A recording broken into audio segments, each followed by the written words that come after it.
Welcome to Voodoo Whiskey Gaming, and this is my late review of Forspoken in Tanta We Trust. And yes, I know a lot of people didn't love Forspoken. I know it didn't get great reviews. I personally enjoyed it, so I figured I'd play the add-on. And it is an add-on. You have to access it from the main menu, and it is its own contained prequel. Which leads us into the story where you start out playing as Frey. She hears a voice and goes and touches a magical stone. That stone transports Frey's consciousness back into the body of a woman named Talia, who is a soldier of Olas, one of the Tantas. And specifically, it's happening during the Red Egg invasion, and they're creating this giant evil tree. You and Tanta Cinta must team up in order to try and stop it. And what it is, like I mentioned, a prequel, and then at the very, very end, it fully hints at what they wanted to go forward with, where they wanted to take the story, and probably never will. Which bums me out because, as I've said, I actually enjoyed this game. But let's continue on. I enjoyed the music. I thought the music was good. I think it fits with the world. Which also goes along with the voiceover work. Frey, once again, sounds very much like Frey, somebody who isn't from this world, and anyone from this world talks exactly how you would expect them to talk.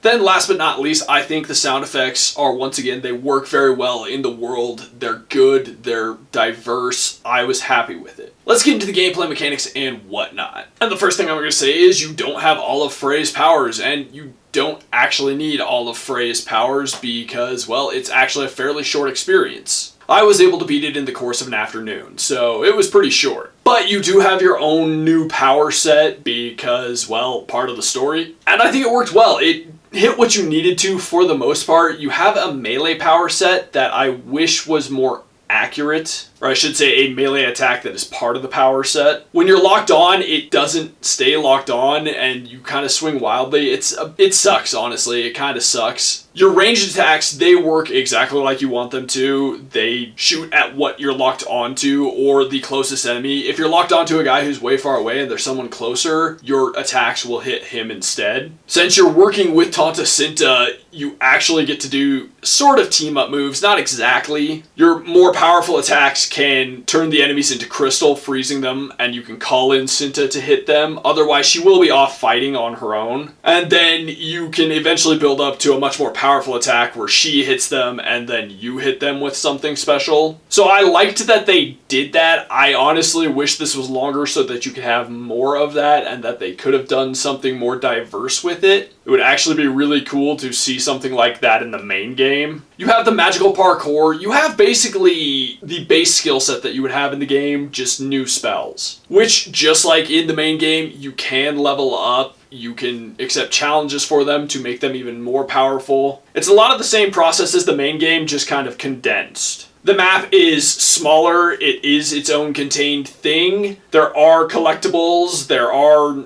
not as many as I would have liked. I wish, again, there was a bit more to it. But overall, I think they did just as well as they did in the main game, and I know there's people who are going to be like, oh no, that's shit. Me, again, I enjoyed it. As for the controls, I felt that the controls worked just as well as they did in the main game. I didn't have any major complaints there. I was, happy with them. Again, not a controls thing. I just wish the melee attack was better. As for movement, as for aiming, I think all of that worked well. I didn't have any moments where I was getting pissed off because the controls weren't doing what I needed. Then last but not least, the graphics and visuals. I think it's a beautiful game. Going for that hyper-realism in a fantasy world, I think they do a good job with that. It was cool seeing Cinta in the world and getting to see her fight, getting to see the effects around her abilities, as well as, she just looked dope in her armor, so I was happy with that. The new spell set, I think the effects around it, as just all of it, looked really cool, whether it was the explosions. The melee attack looks cool, could function better. The ranged attacks look good. The special moves are where it's really cool. Seeing them combine their attacks, I think that was well done. The area itself, what's happening there, I think is really cool. The tree thing that I mentioned, it's creepy and evil. What do you need from it? But all the small details that help give it just that extra layer of realism, I think, are there and well done. Whether it's your,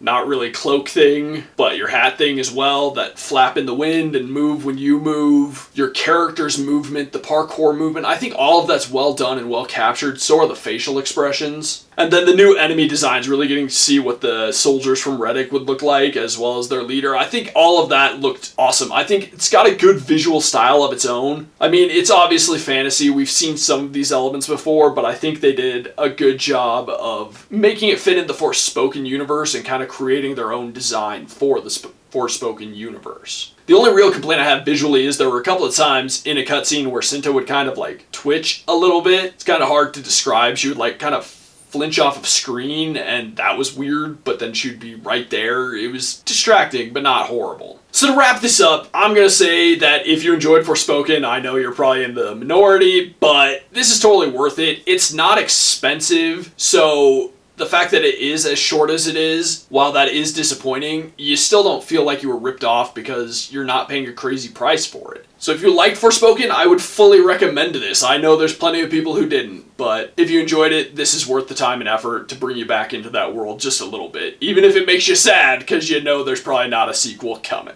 Okay, in the comments down below, why don't you tell me, did you actually enjoy Forspoken? I mean, it is long enough that I can ask that. And as always, thanks for watching. If you enjoyed the video, please hit that like button. And if you like what I'm doing in general, share and subscribe. Have a good one.